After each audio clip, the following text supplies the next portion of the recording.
From BTN Studios, the Biblical Truth Network presents The Edge, a prison ministry podcast from Less Than the Least Ministries.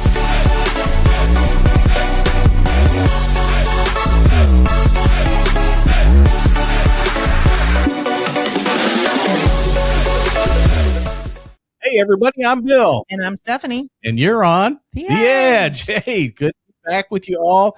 And, honey, Yeah. you look great. Well, thank you. So do you. You look so nice in black. Doesn't she look good? Yeah, it's my favorite Write color. me and tell me. I love it when I get letters, everybody talking about what a wonderful wife I have. Aw. It's a wonderful wife. That's perfect for Christmas, right? In fact, I'm wearing my I love that shirt. too. my outdoor winter hunting shirt because I do a lot of hunting for winter. And we've got a lot of letters that at some point we're going to get through. Yes. We've got a Christmas special from the Recovery Gathering. In fact, we're going to add a collection for that and put Recovery Gathering. It's actually a full Recovery Gathering meeting that's going to go up. We've got some Christmas songs of ours that we're going to put up. And hey, news for you too, honey. I think Robert Hawkins is Robert Hawkins is going to let us have his Christmas album put up in our praise and worship songs. Yeah, I think so. So be looking, everybody. It might be coming your way. That's how you know the brother is looking at for things of the kingdom. He's got his eyes set on things of the kingdom because he's not asking for a penny for any of this. Nope, that's right. That's right. And good thing, because that's about all we can afford. Yeah, you came at the right price. Yeah, he sure did. Well, enough of my banter. Yeah. Let's get to our guest today. Yeah. Our guest, we found out about Rustin Pangburn, goes by Rusty, from Kristen Johnson. Yes. From Arizona. She was, before she came on our show, she was back in August, I think, speaking at a Why Not Mindset collaboration conference.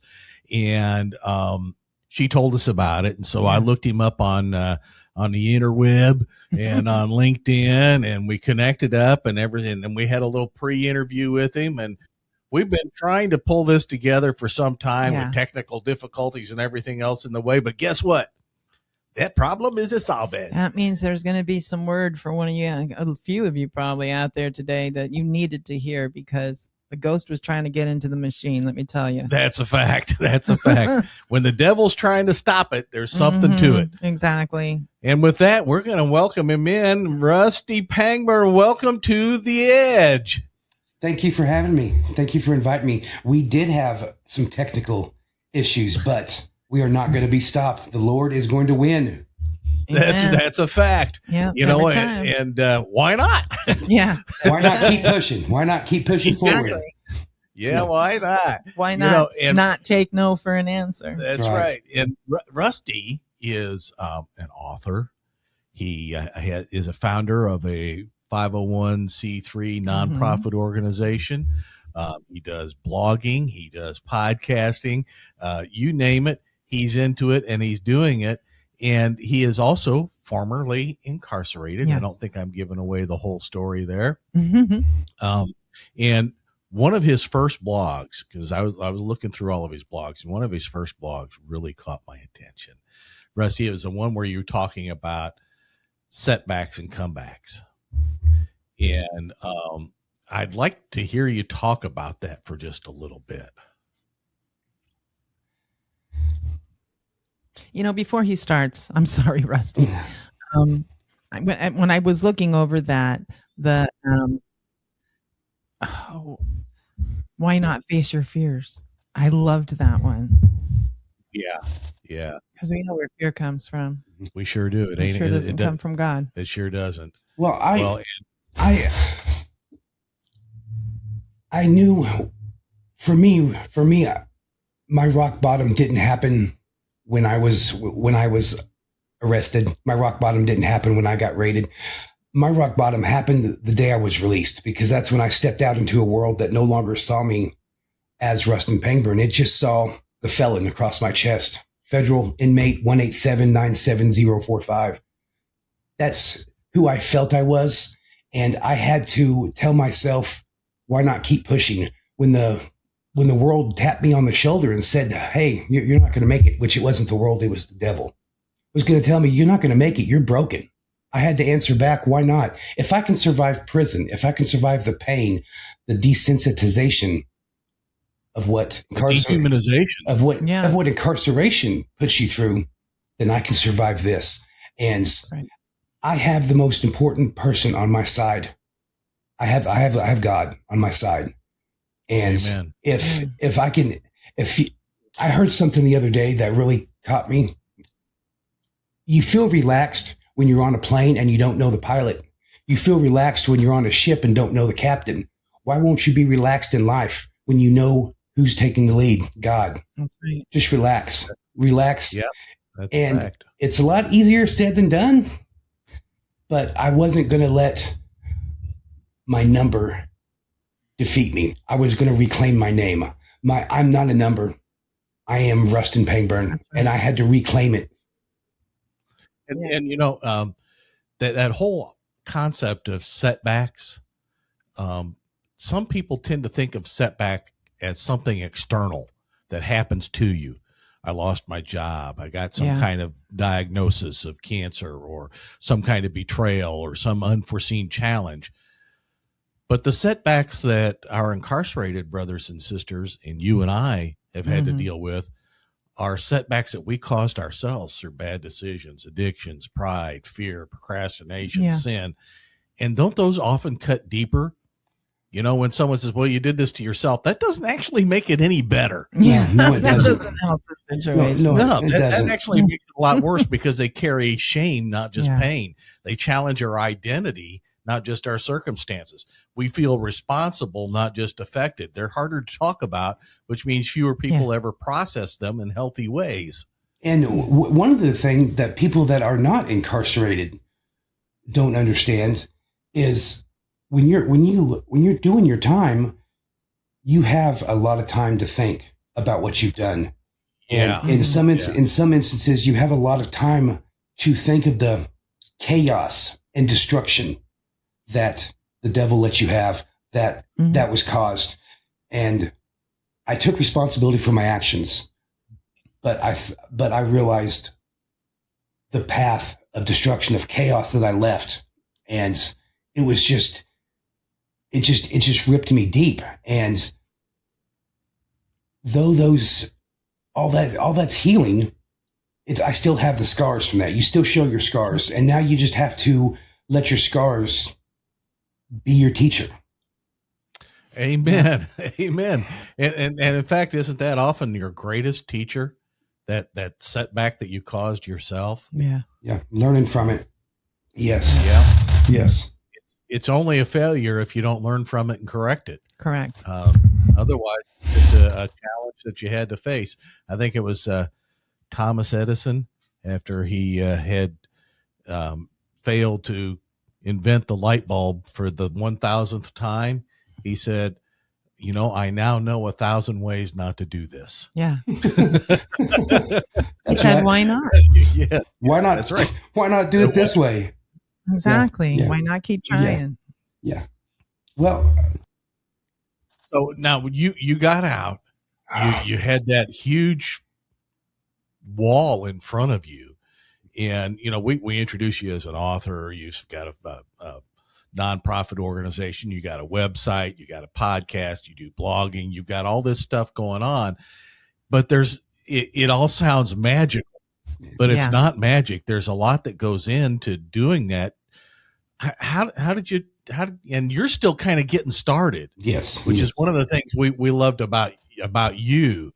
You know, we've interviewed a lot of people that have been doing this for some time, and they've got this huge thing backing them. You're still in the trenches trying to get a foothold on all of it. And so we think that'd be very instructional for absolutely our viewers to hear, you know, about how do you get started? What do you do first? You know, what comes first, the chicken or the egg? And how do you get it going? And how do you decide what to do? And how do you get the funding for all the equipment? Yeah, all that stuff. Well, as soon as you find out the funding, you let me know. Yeah. Same here. Yeah, share, please. Good. I was hoping you was going to tell both of us. Yeah. I know where she gets the funding. When they say nonprofit, they really mean nonprofit. Oh yeah. Yeah. I'm actually a full-time truck driver, and actually my wife and I are full-time truck drivers, and I'll talk about that story a little bit later. But how did all this get started? I made my my first video in November, and it came from many years of my wife pushing me. Many years. We got together in 2012. I was released in 2010 from federal prison, and I would see. I lived in Springfield. That's where I was released. That's where I started my new life. I'm not originally from Springfield, but I chose this place because I did not want to go back to my old circle, to my old life. So I started over. For those of you wondering, that's Springfield, Missouri, not Springfield, Illinois. Yeah, Springfield, Missouri, Ohio. So, yeah. We all know that your past will welcome you with open arms, and I was not going to let my past come back and bite me. So I started off in a new town, and over step by step of rebuilding my life, I met my wife, my future wife now, and when I would drive by with her, when I would drive by bus stops, or I'd drive by the Alpha House, the halfway house, I would see people with their stance, and I would know, just being able to look at someone with their stance and their gait of what they're going through, of what. But I would immediately put myself in their clothes and their shoes and know what they're feeling, because I felt that. That nervousness, that aloneness, that feeling of defeat, that feeling. But what really, really caught me was whenever we switched companies of truck driving companies, we had to turn a truck in, and that was in Little Rock, Arkansas. And we had to turn a truck in to go back to Springfield, Missouri. And I went and did that on my own. So I turned the truck in at Little Rock, and I had to take a Greyhound bus back from Little Rock back to Springfield, because we were changing companies. So we had to return all the equipment. And as I'm waiting at the bus stop in Little Rock, Arkansas, I see two gentlemen standing over on the side, and they're in gray sweats and white t-shirt, just like I was. And they're standing right next to each other, and I recognized the gray mesh bag, and they looked happy. I know, because I'm going right back to it. I know the feeling of the excitement of I'm free, but now what am I supposed to do? Yeah. Now what? Yeah. Now what? So why not? Now what? So I approached them. I went up to them and like, hey fellas, what's going on? I said, my name's Rusty. Looks like you're fresh out. I've been there. It's going to get better. I talked with them until it was time to catch the bus, and just let them know, hey, I know, I feel you. I know what you're going through. I'm driving a truck now. I've been out. It gets better. And all you have to do is make sure you don't look back, and believe in your higher power. It can get better if you want it to get better. And I'll catch you fellas later, and keep your head up. And I told my wife about that, and she just says, that's all you've been talking about for years. Do something about it. So I made a video, and one video turned into two, and then two turned into LinkedIn, and then LinkedIn, I went from a motivational speaker, then I wrote a book. And now I'm not even doing this for me. I'm doing this for the man that's going to get out that doesn't know where to go. I want to do this for the woman who's tired of the cycle but doesn't believe she's worthy of a change. Overall, I'm doing this for the people that the system or society has given up on. But why not mindset? We won't. And that's where it all fell.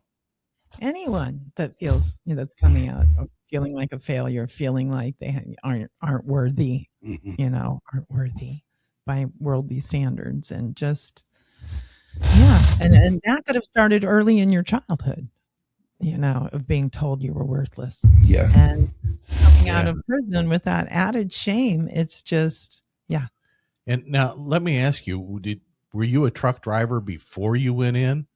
No, when I was released from prison, I had never filled out an application before. I've never been employed. So I was 32 years old, and I had never filled out an application. I've never paid taxes. I just made money under the table since I was about 14 years old, starting with simply selling candy and soda pops at school, being the candy guy, the candy man. Yeah. And that just evolved into knowing more people. And I say this when I speak in universities, that I wasn't, addiction of substances was there, but what my addiction was the importance, was the need of being needed. And that might have stemmed from my childhood of traveling and never having schoolyard friends, never having neighborhood friends all my life, because I moved from city to city to town with my mother and shipped off to family. It might have been, but I take full responsibility for my life. So it was just the importance is what fueled me, is how it all started in the beginning. Well, I like that you had never been employed before. And so when you got out, you didn't have a preconceived notion of what you were going to do to get cash coming in. Yeah. Yeah, you didn't have a license or a certificate or anything. Yeah. Did you get some kind of training you were in federal? Is that right? I was in did federal. You get some kind of truck driver training in federal, or did you have to do that when you got out? I did that when I got out. My first job was as a telemarketer. I didn't know how to. I did not know how to. I didn't know how to work. My job while I was inside was I was a GED clerk, and I was responsible for keeping track of hours of people. You had to have so many hours before you could take a GED test, and if you didn't have your GED, you were required to attend classes. And I kept track of the hours. So I was a GED clerk, and I didn't have my GED. I had a warrant for my arrest. So that raised my points, and I went to a higher level of security in the federal system. And then I got my GED, then I got my warrant lifted, and they put me down to a lower security. And where I started out, I actually went in at 486 pounds and walked it and left out of prison at 189 pounds and running 9 miles a day. Wow. Yeah. That's impressive. Yeah. Yeah.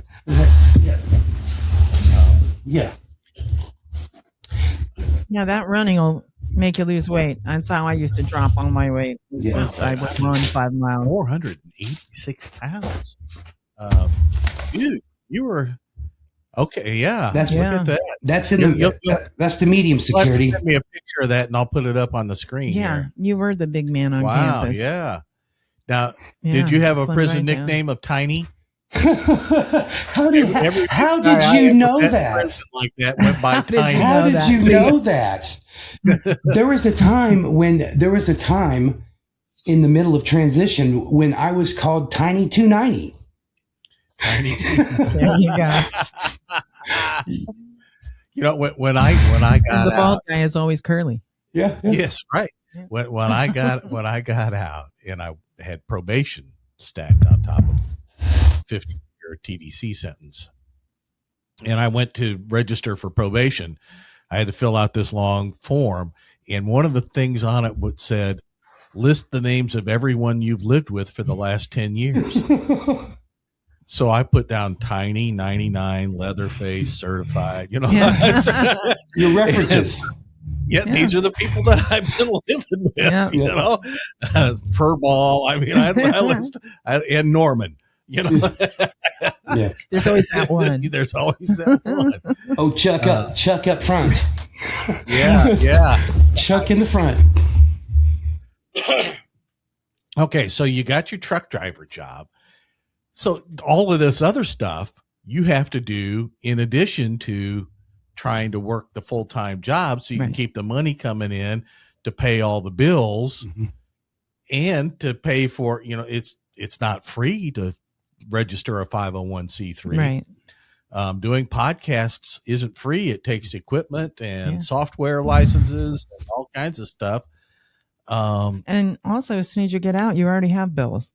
If you're still on probation in any way or parole, then you already have bills. Yeah, you got fees. You already have obligations every month. Yeah, that's a fact. And it costs money to get a driver's license. It costs money to do just about anything. Yeah. Riding the bus costs money. It does. You know, so and there's very few places you can go and live for free that you want to live in. Yeah. So kudos to you for the amount of work that takes to do. Thank you.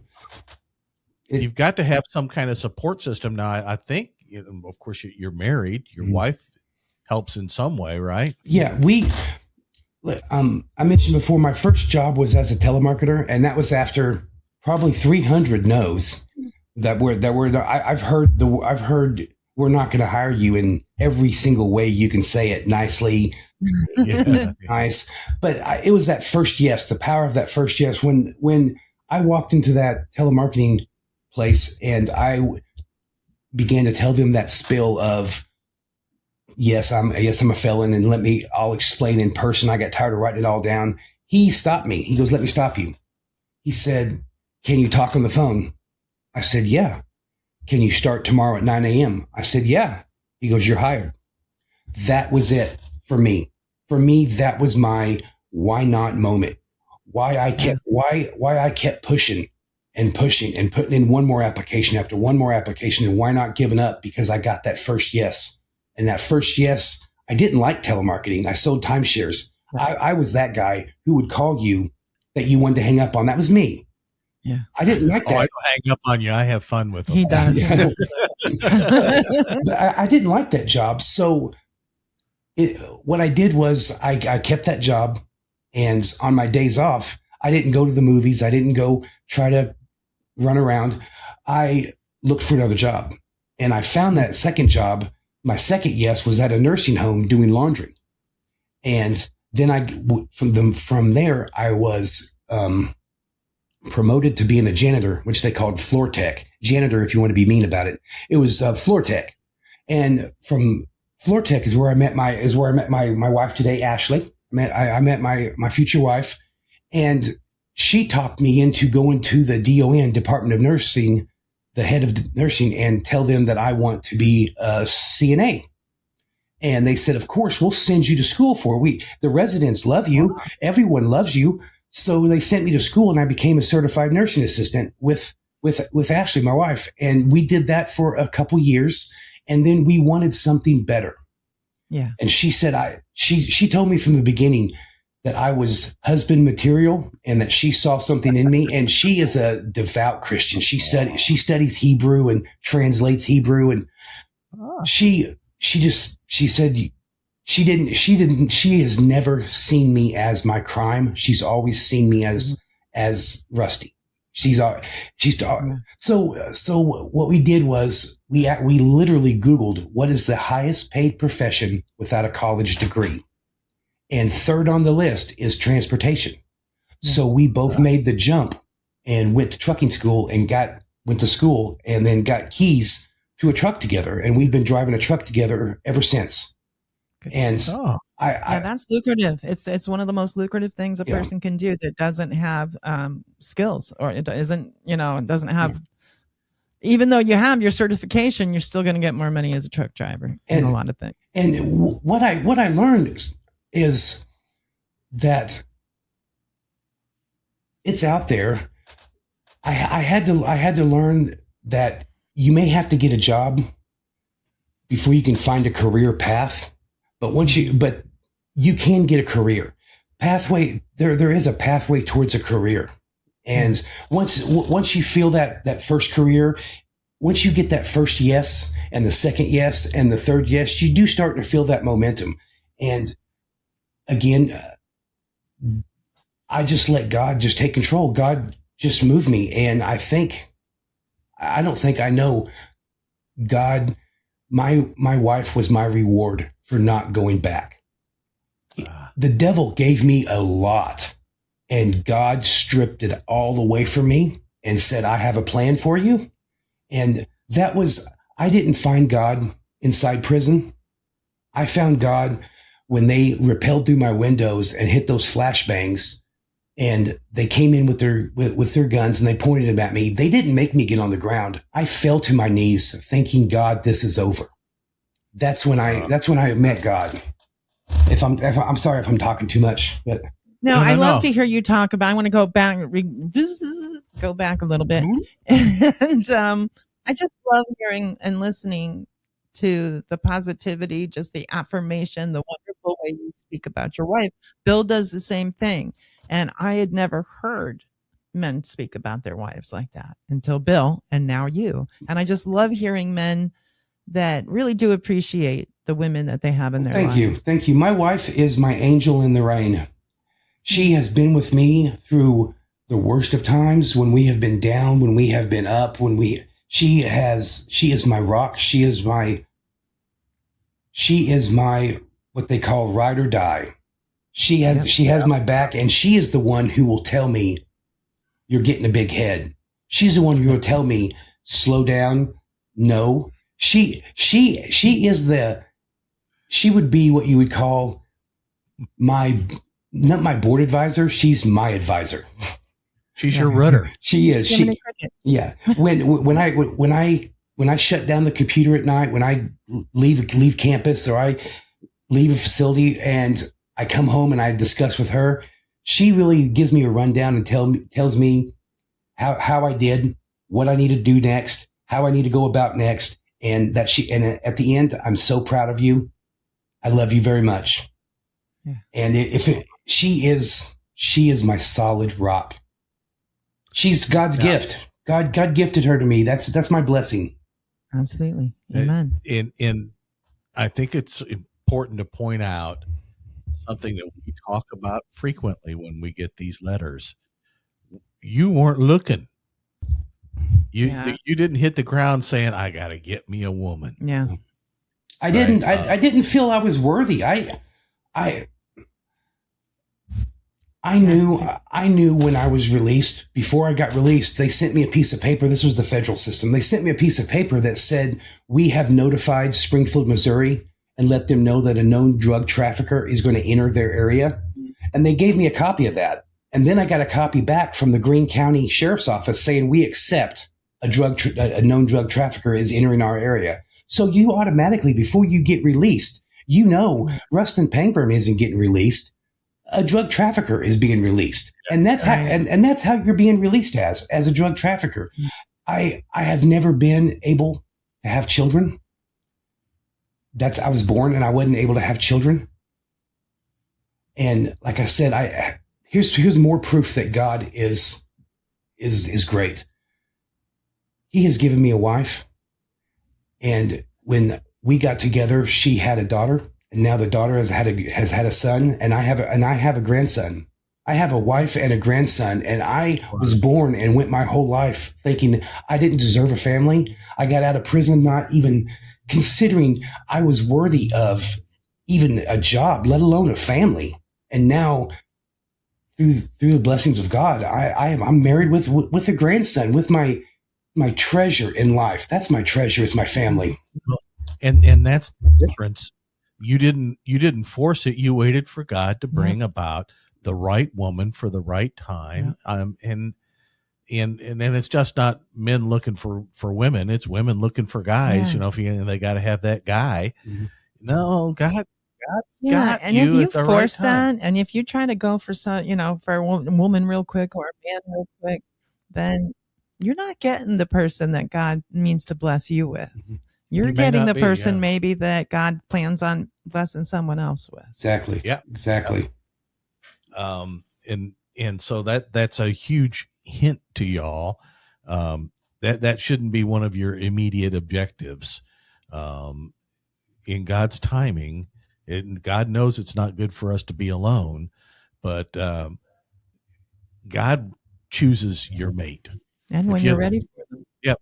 He's ready for you to have them, and they're ready for you when the timing is perfect in his timing, in the Kairos. And now back to the thing you talked about, the drug trafficker. In the Bible, your wife, I'm sure, can tell you all of these instances since she studies Hebrew. When somebody got named something in in the Old Testament, that name meant something, Mhm. right? And that became part of their identity, Yeah. right? I found that out even with my dogs. I've got a dog, and I named him. He was born in this house. I named him Lord Remington Dazzle, Protector of the Realm. It's amazing. And That's amazing. Lord Remington Dazzle, Protector of the Realm. And I call him Daz or Dazzle. But let me tell you, that name stuck. Yeah. He is Lord of this house, and he sure is is. Protector of the Realm. And I tell you, I'm surprised if we won't hear him barking. I know we have in other episodes, and sometimes he gets in this banshee mode where Yeah. you know, people have said, we're not going in that house. That dog's crazy. Yeah. And, names mean something. And He so knows he's in charge. if you take Yeah. on that identity Mhm. of drug trafficker, Yeah. guess what you become? A drug trafficker. Yeah. I'm sorry, but don't sit there Yeah. and take that in as who you are. That's Yeah. not who you are. That's what you you did. did. Yes. That's what you did. That's not who Not you who you are. are. I say that a lot. You are, never let your past define you. Let it refine you. Amen. Yeah. Let it inform you. Yes. Yeah. Yeah. It was really hard. It was really hard making that leap. Like I said, I never filled out an application. I never had a job. All I knew was what I did in my past. So I do say it a lot, that your past will welcome you back with open arms. That temptation of, at the time, making $8 an hour telemarketing, and then having to give a percentage of it to the halfway house, and you're by the time your percentages all add up, what are you left with? Because you're trying to save money and get your life together. When the temptation, when Satan would easily say, all you got to do is pick up the phone. All you got to do is make that phone call, and you could be making $6,000 to $7,000 a day again. Don't you want to do that? It's so simple. Why look for a job? Why keep clocking in? All you got to do, you were your own boss. You had 3 houses, 9 cars. You had all this. Get it back. It's waiting for you. No, Yeah. no. Why not? Keep pushing forward. I'm not Yeah. listening to you. Yeah. It sounds just like Jesus up on that mountaintop, Satan saying, hey, why not just bow down and worship me, Yeah. and I'll give you all the, it's the Yep. same thing. All this can be yours. But Yeah. wait, there's more. Yeah. But wait, there's more. Yeah, and you might be able to have about nothing left over after you pay all your stuff for anything other than maybe a Happy Meal. But those are getting expensive these days. Seriously. Nothing happy in them either. But Nothing it's happy still about paying better than ending up back in prison. It is. I knew that I would be punished if I didn't keep following God's path, because God put a path on me, and he keeps blessing me with rewards, with blessings. And the more I gathered, the more blessings I received, was just more of to me, it was more that I didn't want to take a chance on losing. I have a car. First it was a bicycle, then it was a car, then it was my wife, my girlfriend became wife, then it was a family. Now it's Why Not Mindset. Now it's my podcast. All this is because of God. I can't thank God enough, and I hope he doesn't get tired of me telling him thank you, because I say thank you quite a bit, and I ask him, how am I going to do this? And why not? I just keep doing it. I just keep doing it. And you're right, Bill. It's not easy running a board or a nonprofit, being a truck driver, being a grandfather, being a husband. It's not running a podcast. It's not easy, but it keeps me busy, and it keeps me focused. It keeps me, I feel like what I'm doing may not be for everybody, but it may be for that one person out there that needs to hear this message. This might just be, everything I'm doing might be God's way of wanting to touch one person. And if I'm doing this for one person and that's only the person it's for, so be it. That's okay with me. And with God's blessings, I'll find that one person. Amen. Amen. Now, I remember being a child or coming out of that horror and just saying to myself, if my thing can just help one person in this lifetime, then it will have had a purpose. And boy, little did I know that God would say challenge accepted. But well, and you used that all important P word, purpose. Yeah. And that's really what you're talking about, Rusty, is having a purpose. Yeah. And boy, that's what we all long for, isn't it? To have some purpose, to have some meaning to our life. And that's one of the things that we fear is just totally impossible once you've been incarcerated, is to have some kind of meaningful purpose ever again. Exactly. And that's a lie. You can have a meaningful purpose. You can. And God has a plan meaningful for that. Ever. Yeah, amen. Yeah, this is a lot more meaningful than what I was doing before I got locked up. Yeah. Yeah, I wish I could have come around without having had to experience that. Yeah. And to have caused the pain that I caused other people that ended up with me in prison.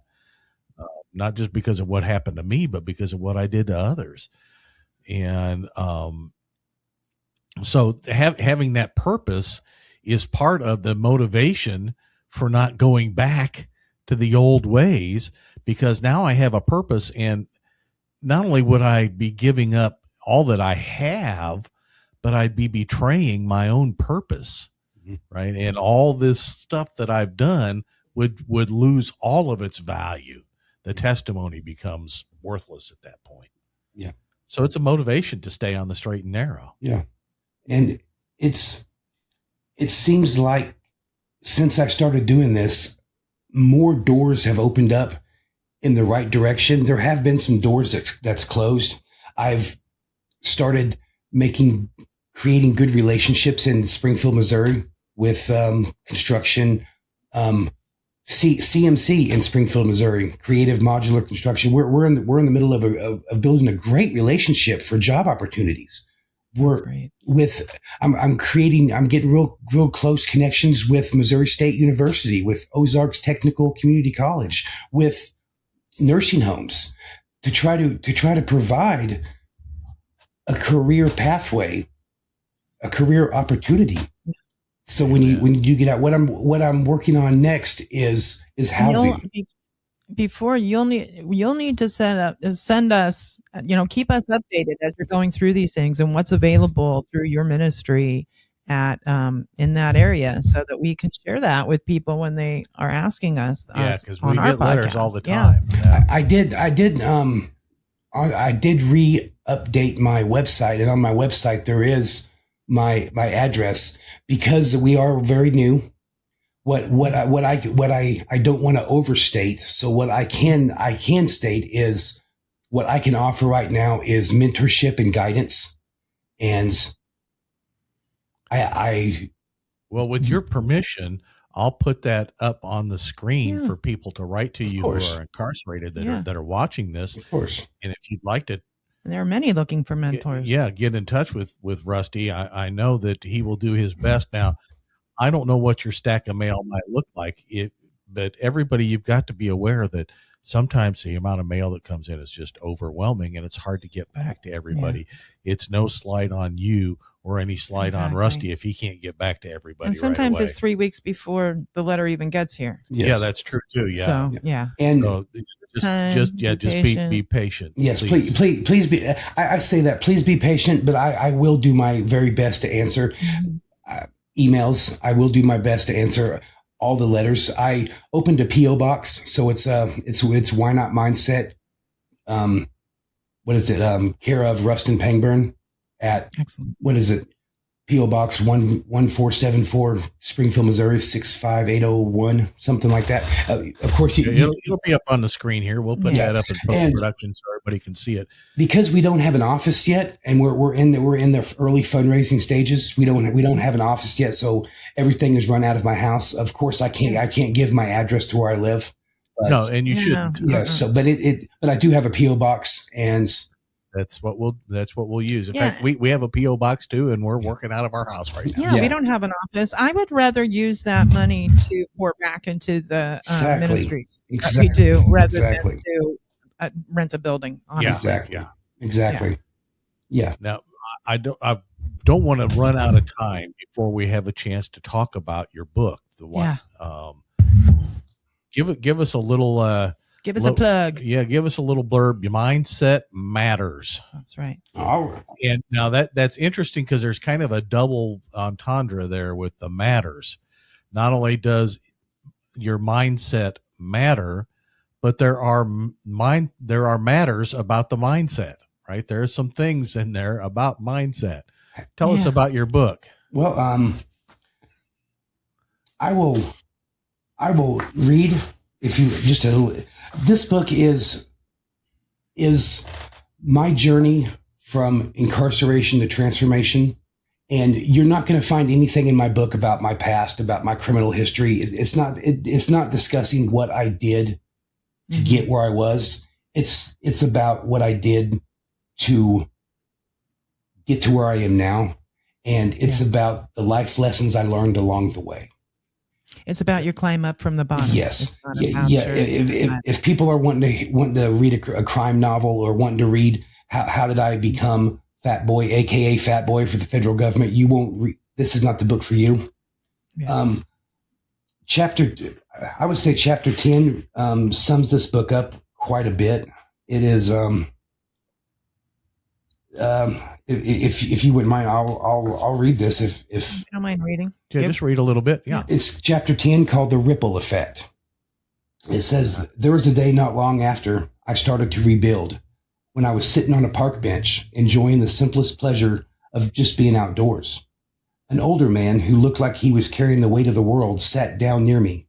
We didn't exchange words at first, just awkward glances, but something told me reach out to him, so I did. I simply said, 'Rough day, wasn't it? Rough day, isn't it?' Unsure if he'd even respond, it turns out it was much more than a rough day. He had just lost his job, was too prideful to ask for help. We ended up talking for over an hour, and while I didn't have the solution for him, I listened. After we parted ways, he stopped and looked back. A faint smile creeped through his exhaustion, and he said, 'Thanks for that. I needed that.'" Amen. Yeah. Amen. Just the smallest things. Yeah. Even every action you have, whether it's good or bad, is like throwing a ripple into a pond. And that creates that ripple effect. And it can touch everyone, whether it's a simple, "How are you doing?" and being genuine, to going to church and offering to volunteer and handing out sandwiches to people who might need a sandwich. Just the simplest things. And that's what this book is really about, is my journey from after incarceration to transformation. Small acts of kindness. And when you do those little small acts of kindness, it really heals you. It does. Like, it heals you so much. I never understood how that worked, really. But it's just, every time we walk out the door, I try to find 2 or 3 people. If I like their hair, if I like their jacket, if I like their shoes, I let them know, "Hey, I love that shirt, love that jacket." I don't care who it is. I'm that old lady talking to everybody. Yeah, we are that old couple that talks to everybody. I tell the dad jokes. Yeah, I try to compliment people, smile at them, give them a smile. Yeah. Can I say something personally to you too, Stephanie and Bill? Sure. I have been on a lot of podcasts and I've been interviewed a lot.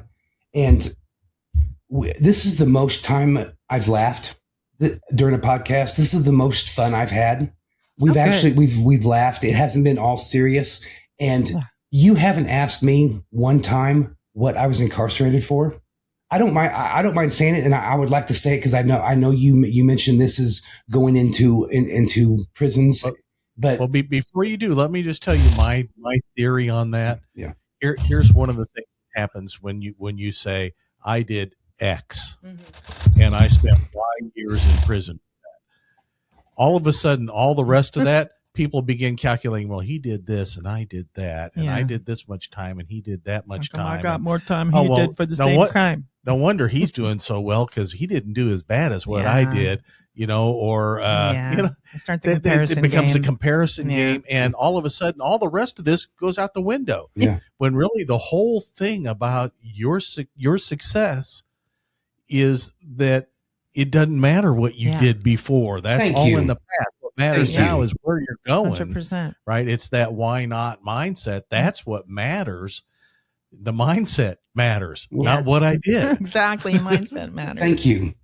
This is the first podcast I've been on where we've just laughed and had a conversation, and it wasn't an interview, and it wasn't about what you did wrong and are you sorry about it, and let's dive deep on how this could have happened and how this could have and thank you for treating you have not even approached this as all the other ones. You've approached this as we're having a conversation with Rusty, and and thank you. God bless you both. Thank you. Well, thank you for joining our living room and conversing with us. Because, that's how what we do. like to do it. That's the kind of vibe we have around here. Yeah. We judge people for who they are, not the worst mistake of their life that they ever had. And if you ever find your way down in Texas again, and you don't call us and let us know you're coming to Texas, I'm going to be really disappointed. Yeah, because we know all the best barbecue spots. We sure do. Ooh, I like some barbecue. I really do. Yeah. And where in Texas? We're in Houston. Houston. I went to Austin and Galveston last. Yeah, I think I mentioned to you. I got to meet Tyler Fisher. I got a selfie of me and Tyler Fisher. He's really funny. Yeah. Yeah. He's a funny guy. Yeah. Well, honey, I think I'm out of questions. You have? I have no more. I've enjoyed this time. If there's people in there, could I say something to the men or women who might be incarcerated? Why not? That's why I keep her. I want to say, I do know the weight of the walls. I do know the units that you're in. I know the quietness after the last count time of where you're trying to figure out how to outrun the old version of you. But I also know that where you are is not who you are. And God did not bring you this far to abandon you on the yard. No. There is purpose.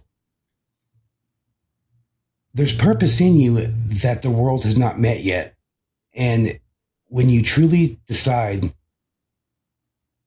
to become the person God designed you to be, the chains will fall off before the gate even opens. So keep your head up and believe in the path forward, and the light will shine, and it will get better if you just let God take the reins. Yeah. And that's perfect. And on that note about letting God take the reins, for our brothers and sisters who are watching on the inside, if you're watching us on Pando, there's a button on that screen that says accept Christ. And if you're at that point where you're done trying to drive the bus yourself and you're ready for a better bus driver, for a better pilot, for a better captain, Jesus is there. Yeah. Today you can do that. Just tap that button that says accept Christ. And when you do that, it will take you to another little screen where Jake Bodine, the CEO of God Behind Bars, will talk to you about salvation, and he'll lead you through a prayer. And you say that prayer with him, and there's another button on that screen that says Christ accepted. Tap that button, or I'm ready to accept Christ. Tap that button, and everything changes. You now have a relationship with Jesus Christ. That button will even change. It will say Christ accepted. And guess what? Welcome to the family. And and we want to hear from you. Beautiful. We do. Beautiful. And Rusty wants to hear that is from the you yes. Too. That is the most important yes decision you'll ever make in your life. Why not accept? Why not accept Jesus Christ? Why not? Why not accept? Why not That accept? Is the phrase for the year. unfortunately, there's just not much of a year left. Yeah. But I've yet not seen one person drop dead from accepting Jesus Christ. So, yeah. It's not detrimental to your health. no, it's not. Nothing's going to happen to you, I promise. Well, I don't know that I can promise that. I wouldn't say nothing, Yeah. no, but nothing detrimental. Yeah, a lot of the time come the battles come. Battles, yeah, you're gonna have them battles. In fact, that's what your book, the final round, is all about. Fighting the good fight of faith is about those battles that when you say Christ accepted, you're stepping into the ring and you're saying, "Yes, Apollo Creed, I'm ready to box with you. I'm ready to stand toe to toe." But that's no big deal if your training is up. That's right. That's right. So, gee, you might want to get that book and find out what that's all about. The final round, fighting the good fight of faith.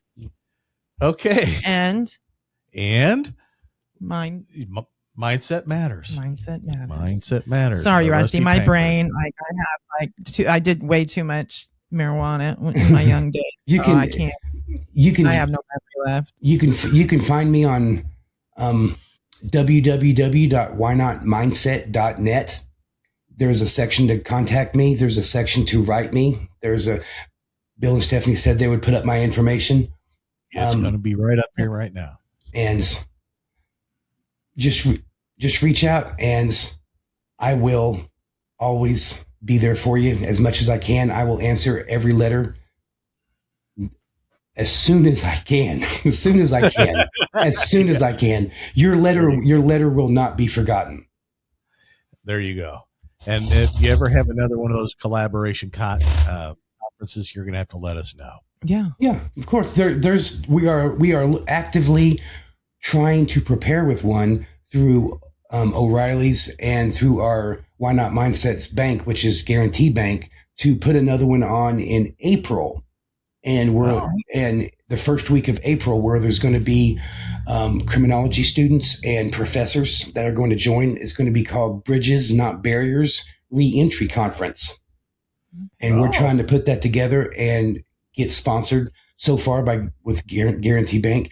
That's another thing I would like to mention before all this closes out is Why Not Mindset, and we have the bank, Guarantee Bank. The vice president we have had coffee, and we're working on providing financial classes to people that reach out. And so again, I for sure can offer mentorship, guidance, and I'm actively trying to provide life skills training is what I'm working on next. Yeah. Perfect. Yeah. Always on the move, ain't I love you. Yeah.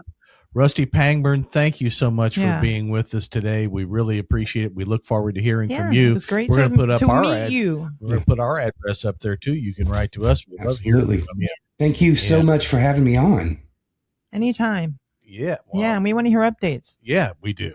Yeah. Stay in touch. Like I said, Absolutely. you come to Houston, you got to let us know. Yep. Sounds good. All right. What do you think, honey? Is that a wrap? That's a wrap. All right. We'll see you next time then, right here on The Edge. Bye, everybody. Thank you.